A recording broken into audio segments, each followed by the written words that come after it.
Doctor else silver, جو ایک مصنف، محقق اور امریکہ کے ایک نامور آرکیالوجسٹ ہیں، انہوں نے اپنی کتاب میں ایک تہلکہ خیز دعویٰ کیا ہے،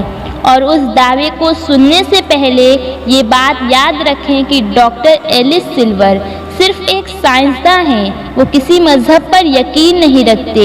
اللہ پر ان کا ایمان نہیں، وہ کسی رسول کو اور کسی کتاب کو نہیں مانتے۔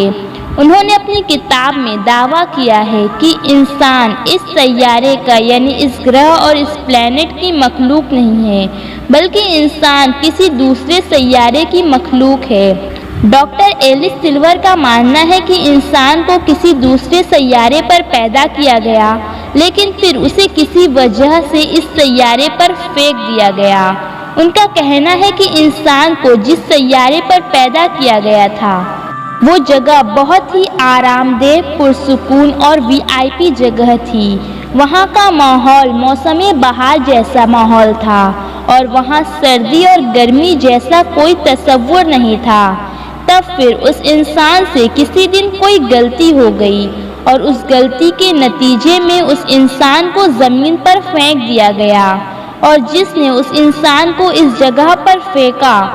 اور وہاں سے نکال کر اس دنیا میں بھیجا، وہ کوئی ایسی ہستی تھی جس کے قبضے میں سارے سیاروں کا کنٹرول تھا۔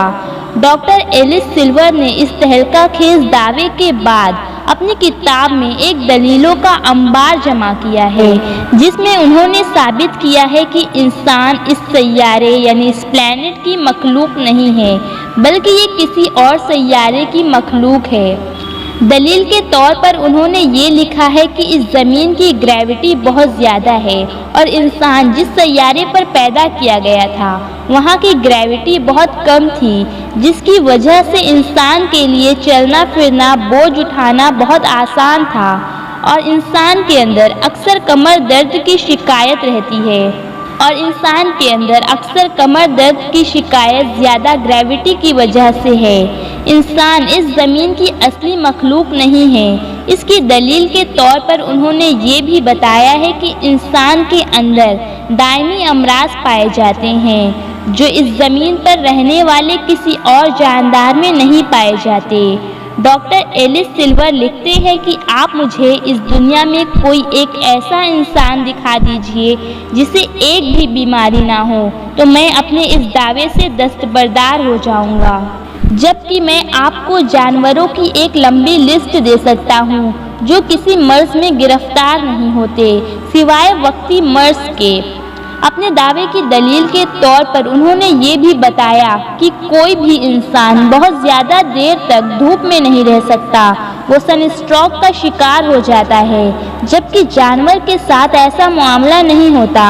جانور مہینوں ہفتوں دھوپ میں آرام سے رہ سکتے ہیں۔ انہوں نے اپنے دعوے کی مضبوط دلیل کے طور پر یہ بھی پیش کیا کہ اس زمین پر رہنے والے تمام مخلوقات کا ٹیمپریچر آٹومیٹک طریقے سے ریگولیٹ ہوتا رہتا ہے، یعنی اگر تیز اور سخت دھوپ ہے تو ان کے جسم کا ٹیمپریچر آٹومیٹکلی ریگولیٹ ہو جاتا ہے، اور اگر اسی وقت بادل آ جائے تو ان کے جسم کا ٹیمپریچر سائے کے مطابق ہو جاتا ہے، لیکن انسان کے ساتھ ایسا معاملہ نہیں ہوتا۔ اپنے دعوے کی دلیل کے طور پر وہ یہ بھی پیش کرتے ہیں کہ آدمی کبھی کبھار اپنے گھر اور اپنی فیملی میں بیٹھ کر بھی غمگین اور اداس ہو جاتا ہے، جیسے پردیس میں رہنے والے پر اداسی طاری ہو جاتی ہے۔ ڈاکٹر ایلس سلور کا ماننا ہے کہ انسان کو جس سیارے پر پیدا کیا گیا تھا وہ سیارہ بہت ہی خوبصورت اور بہت ہی خوشگوار زندگی کے لیے مناسب تھا، چنانچہ انسان اس زمین پر آنے کے بعد بھی اپنی زندگی کو لگژری بنانے کے لیے ہر وقت کوششیں کرتا رہتا ہے۔ وہ ہر وقت طرح طرح کی ایجادات کے چکر میں پڑا رہتا ہے، اور ڈاکٹر ایلس سلور یہ بھی کہتے ہیں کہ اس انسان کو اس سیارے پر آئے ہوئے بہت زیادہ عرصہ نہیں ہوا ہے۔ آپ ڈاکٹر ایلس سلور کی ان دلیلوں کو دیکھیے کہ یہ کہانی ایک سائنسداں بیان کر رہا ہے، وہ کہانی جس کہانی کو ہر الہامی کتابوں میں بیان کیا گیا ہے، اور اسلام نے قرآن پاک میں تفصیل سے حضرت آدم اور حضرت حوا علیہ السلام کے قصے کو ذکر کیا ہے کہ کس طرح اللہ تعالیٰ نے ان کو پیدا کیا اور ان کو حکم دیا کہ جس طرح چاہو جنت میں رہو، کھاؤ پیو، لیکن فلاں درخت کے پھل کو نہ کھانا۔ لیکن انہوں نے شیطان کے بہکاوے میں آ کر اس پھل کو کھا لیا اور اللہ نے ان کو جنت سے نکال کر اس دنیا میں بھیج دیا۔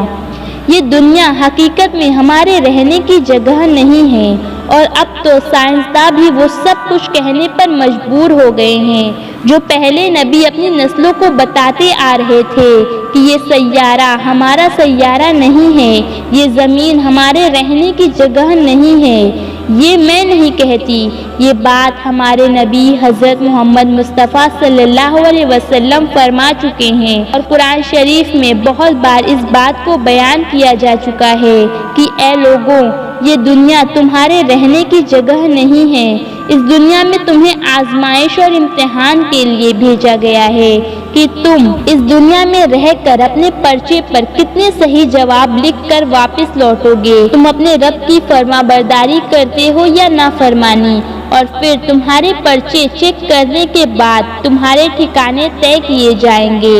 اور جب رسول اللہ صلی اللہ علیہ وسلم اس دنیا میں تشریف لائے تو آپ اپنے ساتھ رہنے والوں کو بھی یہی تلقین کی۔ چنانچہ حضرت عبداللہ بن عمر رضی اللہ عنہ فرماتے ہیں کہ ایک بار رسول پاک صلی اللہ علیہ وسلم نے میرے کندھے پر ہاتھ رکھا اور فرمایا کہ اے عبداللہ، دنیا میں ایسے رہو جیسے کوئی مسافر رہتا ہے۔ دنیا کی زندگی یہ دراصل ایک امتحان ہے، ایک اور ہی جہاں میں اصلی وطن ہمارا۔ اے آدم کے بیٹے، تم دو سواریوں پر چل رہے ہو، ایک سواری تم کو اتارتی ہے تو دوسری سواری تمہیں اٹھا لیتی ہے۔ دن گزرتا ہے تو رات آ جاتی ہے، رات ڈھل جاتی ہے تو دن آ جاتا ہے۔ مزے مزے کی یہ سواری تم جانتے ہو تمہیں کہاں لے جا رہی ہے؟